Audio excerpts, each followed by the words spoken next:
दोस्तों आज मैं आपको एक ऐसे मुल्क के बारे में दिलचस्प, हैरत अंगेज़ और शर्मनाक हक़ाइक़ बताने जा रहा हूँ जहाँ की लड़कियाँ 15 साल की उम्र में माँ बन जाती हैं। ये लड़का लड़की की शादी के बाद लड़के के घर पर नहीं बल्कि लड़की के घर पर रहते हैं। हैरानकुन तौर पर यहाँ के लोग साल में 2 दफ़ा नए साल का जश्न मनाते हैं, लेकिन अजीब बात यह है कि यहाँ के लोग अपने बर्थडे को सेलिब्रेट नहीं करते। इसके बरक्स जब यहाँ कोई मर जाता है तो ये पैसों को पानी की तरह बहाते हैं। ये बर-ए-आज़म एशिया का एक ऐसा मुल्क है जो अपनी खूबसूरती की वजह से दुनिया भर में माना जाता है। मगर इस मुल्क की शर्मनाक बात यह है कि यहाँ पर 15 साल से कम उम्र के लड़के लड़कियाँ अपना जिस्म फरोशी का कारोबार शुरू कर देते हैं, जबकि वालिदैन खुद अपनी जवान बेटियों के लिए ऐसी झोंपड़ियाँ तैयार करते हैं जहाँ वो लड़कों के साथ जिनसी तल्लुक़ कायम कर सकें। ये मुल्क कोई और नहीं बल्कि कंबोडिया है। यानी आज मैं कुछ ऐसे ही कंबोडिया के मतलब हैरानकुन और शर्मनाक हक़ाइक़ से पर्दा उठाने जा रहा हूँ। दोस्तों कंबोडिया को 1953 में फ्रांस से आज़ादी मिली थी। आपको बता दूं कि तब से अब तक इन 70 सालों में कंबोडिया का नाम 1 या 2 बार नहीं बल्कि 7 दफ़ा तब्दील किया जा चुका है। कहा जाता है कि यहाँ पर जो भी नई हुकूमत आती है वह मुल्क का नया नाम रख देती है। ये मुल्क थाईलैंड, वियतनाम और लाओस के साथ अपनी सरहद मिलाए हुए है।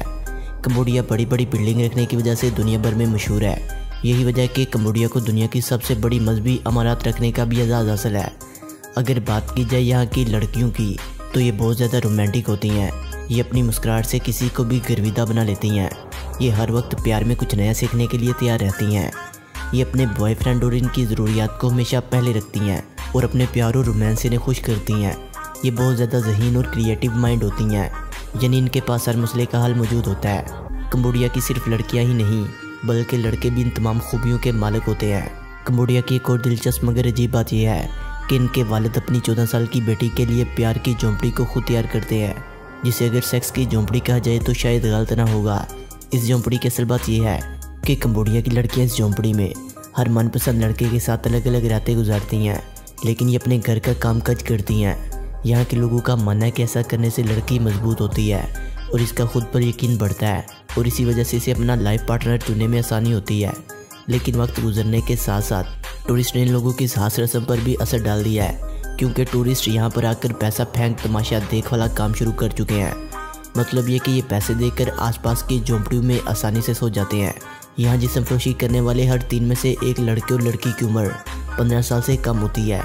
यही वजह है कि यहाँ हर साल में हर 8 में से 1 लड़की कम उम्र में ही माँ बन जाती है। आप ये जानकर हैरान हो जाएंगे कि कंबोडिया में $200 में 1 हफ्ते के लिए लड़कियाँ दस्तयाब होती हैं, लेकिन फिर भी यहाँ पर लड़कियों से ज़्यादा लड़के जिनसी ज़्यादती का शिकार होते हैं। कंबोडिया के लोगों की शादी बहुत ही कम उम्र में हो जाती है। आप लोगों को बता दूं कि यहाँ पर 20 साल की उम्र में आते आते हर लड़के की शादी हो जाती है। दोस्तों कंबोडिया की एक और अजीब बात यह है कि यहाँ पर शादी के बाद लड़की नहीं बल्कि लड़का अपना घर छोड़कर लड़की के यहाँ चला जाता है। यहाँ की शादियाँ बहुत ही यादगार होती हैं। शादी की सेलिब्रेशन कम से कम यहाँ पर 3 दिन तक चलती है। बेशक यहाँ पर 78% लोग गाँव में रहते हैं, लेकिन इसके बावजूद यहाँ पर लव मैरिज बहुत ज़्यादा होती हैं। अदादुशुमार के मुताबिक यहाँ पर 60% से ज़्यादा लोग लव मैरिज करते हैं और इसको मुकम्मल निभाते भी हैं। कंबोडिया में हाई स्कूल तक पहुँचते पहुँचते तकरीबन 60% लड़कियाँ अपने बॉयफ्रेंड के साथ जिनसी तल्लुक़ कायम कर चुकी होती हैं। अजीब बात यह है कि यहाँ पर होटलों में आम आदमियों के लिए भी लड़कियों का इंतज़ाम किया जाता है।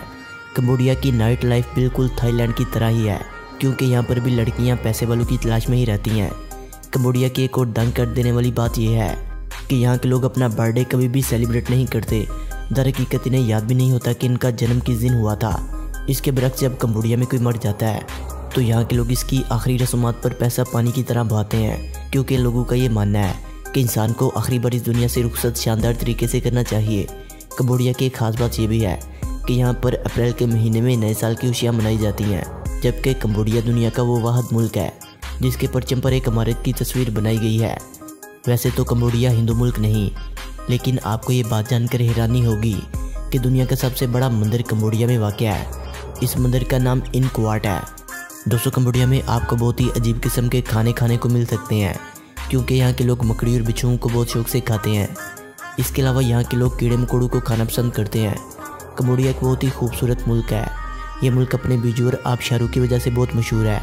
यहाँ पर हर साल लोग घूमने फिरने और सैर सयाहत के लिए आते हैं। कंबोडिया के बारे में एक बहुत बड़ी बात यह है कि ये मुल्क बहुत तेज़ी से अपने जंगलात को खो रहा है, क्योंकि यहाँ पर दरख्तों की कटाई दुनिया भर में सबसे ज़्यादा हो रही है।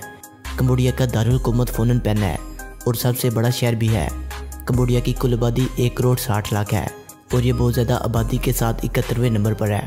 यहाँ का सबसे बड़ा मज़हब बुद्ध मत है और इस्लाम यहाँ का दूसरा सबसे बड़ा मज़हब है। यहाँ पर शाही हुकूमत कायम है जिसे लोग वोटों के ज़रिए मुंतखब करते हैं। लेकिन यहाँ पर हैरानगी की बात यह है कि कई सालों से यहाँ पर एक ही हुकूमत इक़्तिदार पर कब्जा किए बैठी हुई है, क्योंकि कंबोडिया में कोई भी सियासी पार्टी इस पार्टी के मुखालिफ खड़ी ही नहीं होती। ऐसा इसलिए होता है क्योंकि 70 की दहाई में इस जमात के सियासी सरबराह ने अपने मुखालिफ खड़े होने वालों को सरेआम कत्ल करवा दिया था और 25 लाख के करीब कंबोडियन मारे जा चुके हैं। और इन कत्ल होने वालों में से सबसे ज़्यादा तादाद पढ़े लिखे लोगों और मंदिर के पुजारियों की थी। दोस्तों, इस मुल्क को एशिया के काफ़ी गरीब ममालिक में शुमार किया जाता है, लेकिन पिछले कुछ सालों से इस मुल्क ने अपने आप को काफ़ी डेवलप कर लिया है। आपको ये सुनकर अजीब लगेगा कि यहाँ पर 8% लोग एजुकेटेड हैं। कंबोडिया में कपड़े का कारोबार खूब चलता है। यही वजह कि कंबोडिया की इकानमी में कपड़े के कारोबार का बहुत बड़ा हाथ है। इसीलिए बाकी ममालिक की निस्बत आपको कंबोडिया में कपड़े बहुत सस्ते मिल जाएंगे। याद रहे कि आज़ादी के बाद कंबोडिया में होने वाली खाना जंगी के दौरान लाखों की तादाद में जंगी सुरंगें बिछाई गईं। कंबोडिया में आज भी कई इलाके ऐसे हैं जहाँ से आज तक बारूदी सुरंगें नहीं हटाई गईं, लेकिन अब इस काम को ख़त्म करने के लिए एक अदारा बना दिया गया है जो कि इन सुरंगों का बाकी बचा हुआ काम ख़त्म करेगा। कंबोडिया में सुरंगों की वजह से हज़ारों लोग मारे जा चुके हैं, लेकिन अब यहाँ की गवर्नमेंट का ये दावा है कि 2020 तक कंबोडिया से इन सुरंगों को मुकम्मल तौर पर हटा दिया जाएगा। इसके अलावा कंबोडिया में मज़हब के नाम पर बर्मा और वियतनाम की तरह हज़ारों इंसानों को मार दिया जाता है। दोस्तों, कंबोडिया में बुद्धिज़्म और दीगर कंबोडियन मज़हब के मुशाहदे से पता चलता है कि कंबोडिया में इंसानी ज़िंदगी का वजूद काफ़ी पुराना है। कंबोडिया में पहली बार किसी सल्तनत की बुनियाद 88वीं ईस्वी में रखी गई थी, जो कि 550 ईस्वी तक कामयाब रही।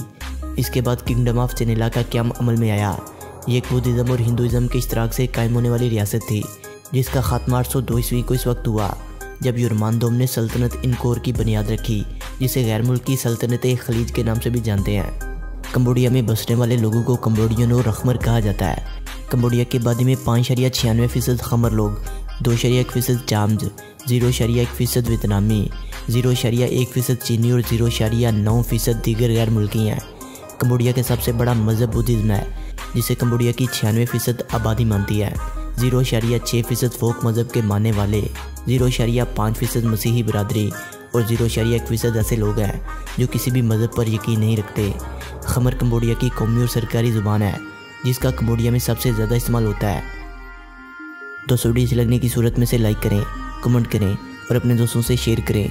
और जिन्होंने अभी तक हमारे चैनल शानी स्टोरीज़ को सब्सक्राइब नहीं किया, वो इसे सब्सक्राइब करते हुए बेल आइकन पर क्लिक करके ऑल नोटिफिकेशन को इनेबल कर लें।